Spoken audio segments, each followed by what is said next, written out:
All right, so how many Americans by percentage do you all think suffer from some form of anxiety?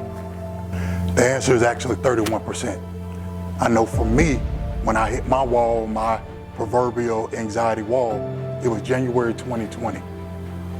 I was sitting in front of my congregation, sitting in front of my church, waiting for service to start, waiting for service, but I was also writing out 4 suicide letters. I was writing out a suicide letter to my wife. I was writing out a suicide letter to my children. I was writing out a suicide letter to my family. And then I was writing out a suicide letter to the rest of the world. See, my wife and I, we had got into an argument earlier that morning. We was arguing about money. It wasn't nothing big. But to me, the argument represented more than money. The argument represented, yet again, me failing in life. So here I am dealing with failure after failure after failure. So I'm sitting there and I'm writing this suicide note. And I'm writing these suicide notes, not because I didn't feel like I was being loved. I didn't love myself. And I had reached a point to where I didn't know what to do. I had reached the end. I thought I did everything I could. I'm like, why is this happening to me? Why can't I just get it right? I was thinking, I need to tell my wife. And I wasn't thinking I need to tell my wife so she could stop me. I came home, told her what it was that I was gonna do. And as I'm telling her, she began to just break down. And I remember her yelling out, why are you doing this? I was like, because I'm fucked up and I don't know how to fix it. I had reached my breaking point. I didn't know what else to do. See, that conversation that me and my wife had, at that time it left me empty, it left me void. The only thing that was left inside of me was hopelessness and anxiety.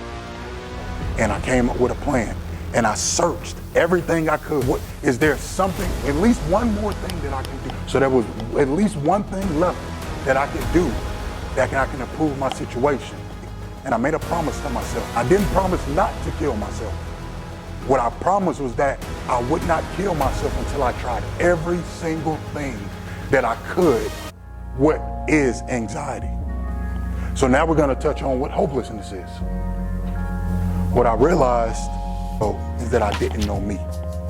I didn't know who I was. The first thing was I became aware that I was in a place that I didn't want to be in. So now that I was aware, the next thing for me to do was figure out what it was that I was dealing with. See, most of us suffer from anxiety because we aren't in the present moment.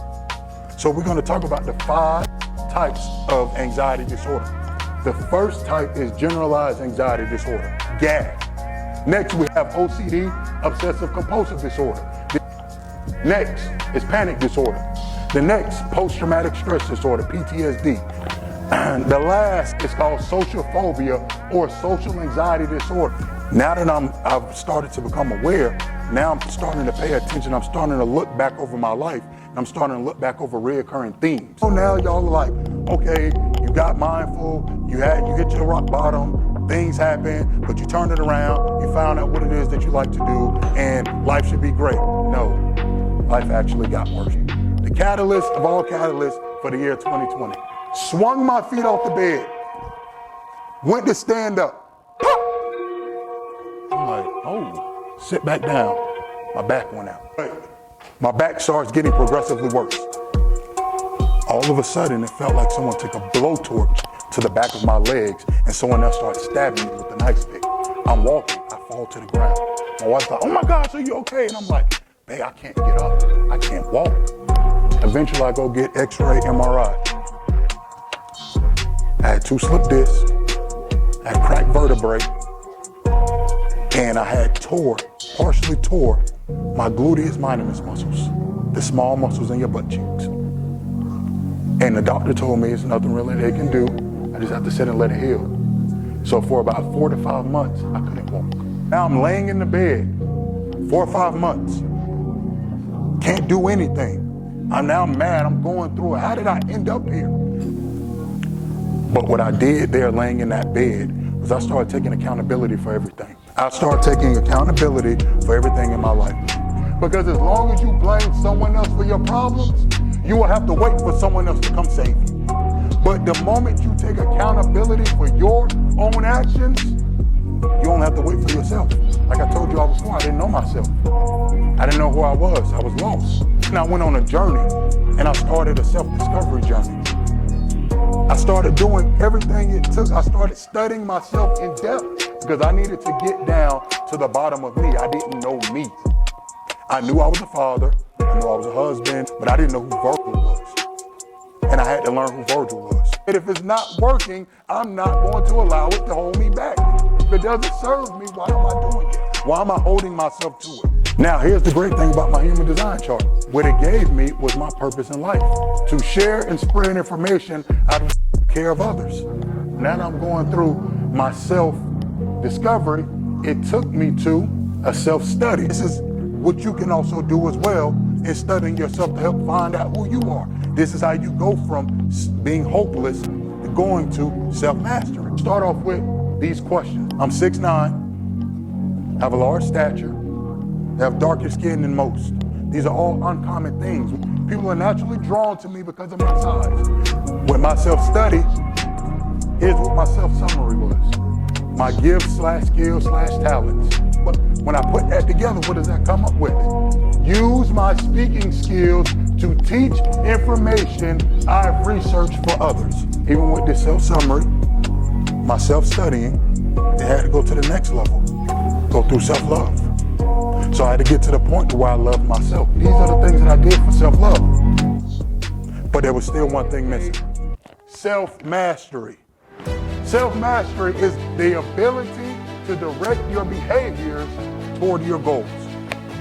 It's aligning your goals with your values while stabilizing your internal emotional forces. See, my actions got to line up with my goals. That's self-mastery, seeing the bigger picture and make sure everything goes together with the big picture. For your roadmap for success, to create your roadmap for success, you need 4 things. You need a vehicle, you need a destination, you need a highway, which is a plan, you need fuel. So when it comes to goal setting, okay, where am I going and how to get there?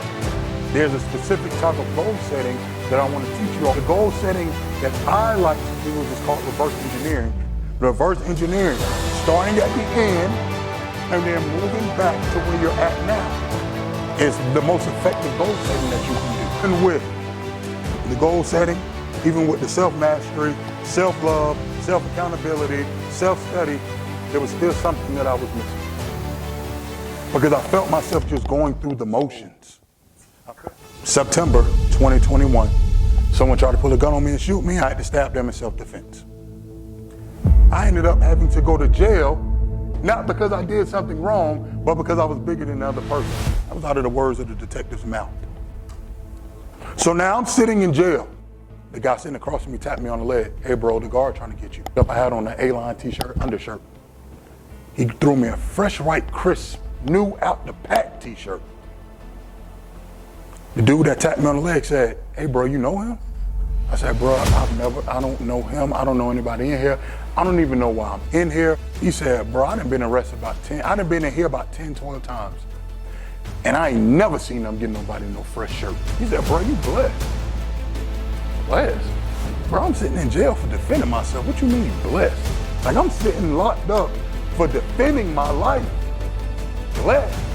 And it was 2 cellmates to a cell. It was COVID. So we were locked down 23 and 1. 23 hours locked down, 1 hour out. No, the 1 hour for you to come out of your cell into the pod and eat, make your phone calls, we ate 1 time a day. They gave us multiple meals, but we ate 1 time a day. So he's like, hey bro, you still up? I'm like, yeah, I'm up. He said, I was so low. When I got out of here, I was gonna kill myself. And he said, but talking to you, he said, you changed my life. He said, you gave me information that I didn't have before. He's getting more excited and he jumps out of the bed and he's like, bro, man, you don't understand. Like, I'm so excited. Like you literally changed my life. I can't thank you enough. I cannot thank you enough. You saved my life. They come get us in our pod, about 6 of us who had posted bail. And then I look around, it was about 15 or 20 inmates looking around me, listening to me and like, yo, we never knew this information. Got out, went and talked to one of my mentors. And as I'm telling her the story, my mentor was like, Virgil, stop. He said, I don't think you understand. I said, what you talking about? She said, you just birthed a ministry. She had seen me work before. She said, I've seen you work with other men. And I've seen the command that you have over other men. You may not have seen it, but I see how other men listen to you when you talk, and they follow direction when you give it. Your job was to rebuild broken men. And God put you in charge of rebuilding his warriors. In that situation where I had to fight for my life, what I realized was that I never wanted to die. I just needed a reason to live. I needed a will to live. And that moment gave me my will to live. How does self-mastery help you defeat anxiety and hopelessness? Self-mastery allows you to identify your skills and gifts and commits you to the discipline of acting out intentional actions that align those skills with your purpose to achieve ultimate fulfillment in your life. Self-mastery allows you to have a vision so that way you're no longer in the dark with hopelessness. And self-mastery allows you to know that you are headed the right direction. So there's no fear that you can have. When you know which way you're going, and you know you're protected, and you know you're doing the right thing, that's self-mastery. And you've defeated hopelessness and anxiety with that.